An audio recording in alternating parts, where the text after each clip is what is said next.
जय हिंद। स्वागत है आपका इस वीडियो में। हम आपके लिए लाए हैं लोकसभा, राज्यसभा, विधानसभा और विधान परिषद बिल्कुल सरल भाषा में। और मुझे पूरा यकीन है इस वीडियो को देखने के बाद आपके मन में लोकसभा, राज्यसभा, विधानसभा और विधान परिषद को लेकर कोई भी डाउट नहीं रहेगा। इसलिए वीडियो को बिना स्किप करे पूरा देखें। तो चलिए शुरू करते हैं। तो सबसे पहले हमें यह समझना होगा कि यह क्या होती है, कैसे काम करता है, इसमें मतलब कितने लोग होते हैं, लोकसभा राज्यसभा में क्या अंतर है, विधानसभा विधान परिषद में क्या अंतर है। तो सबसे पहले बात करें तो वेयर एंड हाउ मेनी, कितने हैं और कहाँ कहाँ हैं। तो लोकसभा पूरे देश में केवल एक होती है और राज्यसभा भी पूरे देश में केवल एक होते हैं। ये दोनों मिलकर राज्य के राज्य को मतलब केंद्र के सरकार को चलाने में दिशा निर्देश देती है, उसमें नेतृत्व करती है। वही विधानसभा और विधान परिषद क्या है, तो ये दोनों राज्य का नेतृत्व करती है, मतलब राज्य के सरकार को काम करने में मदद करती है। साथ ही अगर देखा जाए तो ये दोनों पूरे देश में एक है और विधानसभा भी है। जितने भी राज्य हैं उन सभी राज्य में एक एक विधानसभा, आपके दिमाग में जितने भी राज्य आपको याद होंगे सभी के अंदर एक एक विधानसभा है। और ये केंद्र शासित प्रदेश में विधानसभा नहीं होती है। जबकि विधान परिषद है, केवल भारत के सिर्फ 6 राज्यों में विधान परिषद अभी तत्काल में मौजूद है, जिनमें से बिहार है, महाराष्ट्र, कर्नाटक, आंध्र प्रदेश, तेलंगाना और उत्तर प्रदेश शामिल है। वही बात करें इनके जो मेंबर हैं उनको क्या बोला जाता है, तो लोकसभा के मेंबर हैं उनमें लोकसभा के सदस्य हैं उन्हें MP कहा जाता है, जिसका फुल फॉर्म होता है मेंबर ऑफ पार्लियामेंट। वही राज्यसभा के भी जो सदस्य हैं उनको भी MP कहा जाता है और उनका भी फुल फॉर्म होता है मेंबर ऑफ पार्लियामेंट। जबकि दोनों के नाम के आगे लगाना पड़ता है कि वो लोकसभा के सांसद है या राज्यसभा के सांसद है, वो लिखते हैं लोकसभा MP या राज्यसभा MP। वही विधानसभा के जो सदस्य हैं उन्हें MLA बोला जाता है, विधायक बोला जाता है, मेंबर ऑफ लेजिस्लेटिव असेंबली। वही विधान परिषद के जो सदस्य हैं उन्हें बोला जाता है MLC, member of legislative council. ये तो हो गया इन्हें क्या बोला जाता है। अब ये कैसे आते हैं इस पे चर्चा करते हैं। इन्हें कौन चुनता है, तो लोकसभा का सदस्य देश की जनता द्वारा चुना जाता है, इन्हें हम और आप चुनते हैं। और लोकसभा को house of people, lower house, निम्न सदन भी कहा जाता है। इसे सबसे निचला स्थल बोला जाता है लोकसभा को। इसे हम लोग चुनते हैं और इसका जो चुनने का प्रक्रिया है वो प्रत्यक्ष रूप से है, मतलब जनता चुनती है, हम और आप मिलकर चुनते हैं। जबकि राज्यसभा के सदस्य को MLA चुनते हैं, MLA के द्वारा इन्हें चुना जाता है और इसका चुनाव अप्रत्यक्ष रूप से किया जाता है। हम लोग प्रतिनिधि को चुन के MLA को भेजते हैं और MLA इन्हें राज्यसभा के मेंबर को चुनते हैं। वही जबकि विधानसभा का भी क्या है, प्रत्यक्ष रूप से है, जनता के द्वारा चुना जाता है। और विधान परिषद का भी क्या है, ये भी अप्रत्यक्ष रूप से, इसको भी जनता के द्वारा नहीं चुना जाता है। इसमें कुछ क्राइटेरिया दिया गया है, मतलब कुछ दिया गया है विधायकों को चुनने के लिए। कुछ शिक्षक चुनते हैं और कुछ स्नातक एवं राज्यपाल द्वारा दिया जाता है। जैसे अगर बात करें तो इसमें क्या है, राज्य में जितने भी विधान परिषद सदस्यों की सीट होती है उनमें से 1/3 सदस्य विधायक द्वारा चुन के आते हैं। उसके बाद 1/3 सदस्य नगर निगम, नगर पालिका, जिला पंचायत और क्षेत्र पंचायत सदस्य चुनते हैं। उसके साथ ही 1/12 सदस्य शिक्षक चुनते हैं और 1/12 सदस्य को रजिस्टर्ड ग्रेजुएट चुनते हैं। साथ ही 1/6 जो है सदस्य राज्यपाल द्वारा उत्कृष्ट कार्य करने वाले व्यक्तियों को नियुक्त करते हैं, उसके बाद चुनते हैं। अब ये तो बात हो गई इन्हें कौन चुनते हैं।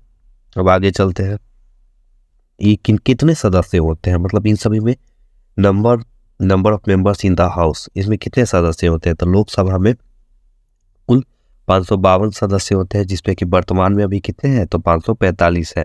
उसके साथ ही राज्यसभा में कुल 250 सीट होती है, जिसमें 12 सदस्य राष्ट्रपति के द्वारा नामित किए जाते हैं, 12 सदस्य राष्ट्रपति खुद चुनते हैं। वही विधानसभा में इन सदस्यों की संख्या राज्य की तहसील या विधानसभा क्षेत्रों की जनसंख्या पर निर्भर करती है। जितना बड़ा एरिया होगा एक राज्य का उतना ही बड़ा उनमें विधानसभा में मेंबर होंगे। वही बात करें विधान परिषद की, तो विधान परिषद में तत्काल में अभी उत्तर प्रदेश में 100, महाराष्ट्र में 78, बिहार में 75, कर्नाटक में 75, आंध्र प्रदेश में 58, तेलंगाना में 40 है। वही अगर आगे चले तो टेन्योर मतलब इनका अवधि कितना होता है, इनका शासनकाल कितने समय का होता है। तो लोकसभा सदस्यों का कार्यकाल 5 साल का होता है, और लेकिन प्रधानमंत्री की सलाह पर उसे राष्ट्रपति की पहल पर भंग भी कर सकते हैं। जबकि राज्यसभा के सदस्यों का कार्यकाल कितने साल का होता है, तो 6 साल का, और ये अस्थायी सदन है, इसको भंग नहीं कर सकते। क्यों, कैसे भंग नहीं कर सकते, तो इनमें हर एक मतलब 1/3 जो इसका सदस्य होते हैं ना, हर एक 2 साल पे क्या होते हैं, तो रिटायर करते हैं। हर एक 2 साल पे 1/3 सदस्य रिटायर करते हैं, और उसके बाद ऐसे ही इनका टेन्योर चलते रहता है। हर एक 2 साल के बाद 1/3 सदस्य रिटायर करते हैं। इस हिसाब से ये कभी भंग नहीं होता। एक तरह से देखा जाए तो लोकसभा और विधानसभा में काफ़ी सिमिलरिटीज़ है, वही राज्यसभा और विधान परिषद में काफ़ी समानता है। अब जैसे लोकसभा का जो सदस्य अस्थायी सदन होता है, वैसे विधानसभा में भी अस्थायी सदन होता है। विधानसभा में भी है, विधानसभा का कार्यकाल भी 5 वर्ष का होता है, और इसे भी मुख्यमंत्री लेकिन किसी भी असाधारण स्थिति में राज्य और राज्यपाल राष्ट्रपति को विधानसभा भंग करने की सलाह दे सकते हैं।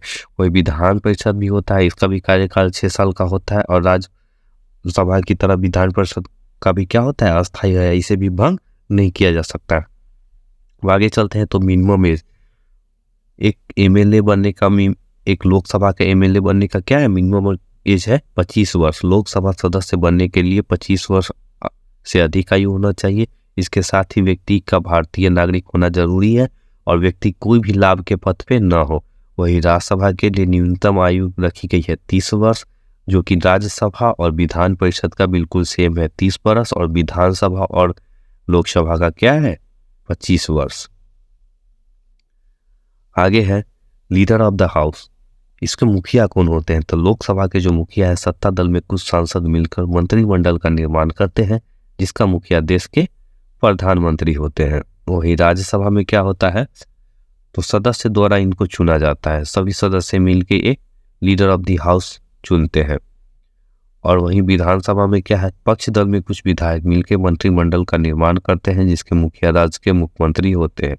विधान परिषद में भी यह सदस्य द्वारा चुना जाता है। जितने भी सदस्य हैं मिलकर अपने लिए एक मुखिया का चयन करते हैं। उसके बाद आ गया ये स्पीकर ऑफ द हाउस, इस सदन के अध्यक्ष कौन होंगे, तो लोकसभा सदस्य द्वारा चुनाव। लोकसभा के जो अध्यक्ष होंगे, स्पीकर होंगे, वो लोकसभा के सभी सदस्यों द्वारा चुन के आएंगे। साथ ही राज्यसभा के जो स्पीकर होंगे, वो भारत के उपराष्ट्रपति होंगे। राज्यसभा बात करें अगर speaker of the house Rajya Sabha में, तो भारत के उपराष्ट्रपति राज्यसभा का पदेन सभापति होंगे। भारत के जो राष्ट्रपति होंगे यही इसके स्पीकर होंगे। विधानसभा में भी इनके जो स्पीकर होंगे, इनको क्या होगा, तो सदस्य द्वारा चुना जाएगा। साथ ही विधान परिषद में भी इनके सदस्य के द्वारा चुना जाएगा। तो ये थी वीडियो, एक सरल भाषा में हमने लोकसभा, राज्यसभा, विधानसभा और विधान परिषद को समझाने का कोशिश किया है। उम्मीद है हमने सरल भाषा में जो बताया है आपके समझ में आ गया होगा। वीडियो अगर पसंद आया है तो चैनल को सब्सक्राइब करें, ताकि ऐसी और भी वीडियो सरल भाषा में आप तक पहुंच पाए। साथ ही वीडियो को अपने दोस्त, परिवार और रिश्तेदार तक शेयर करें, ताकि उन्हें भी यह जानकारी मिले। और कमेंट बॉक्स में उस टॉपिक का नाम जरूर लिखें जिस पर अगला वीडियो आप देखना चाहते हैं। चलिए, तब तक के लिए जय हिंद, जय भारत। मिलते हैं नेक्स्ट वीडियो में।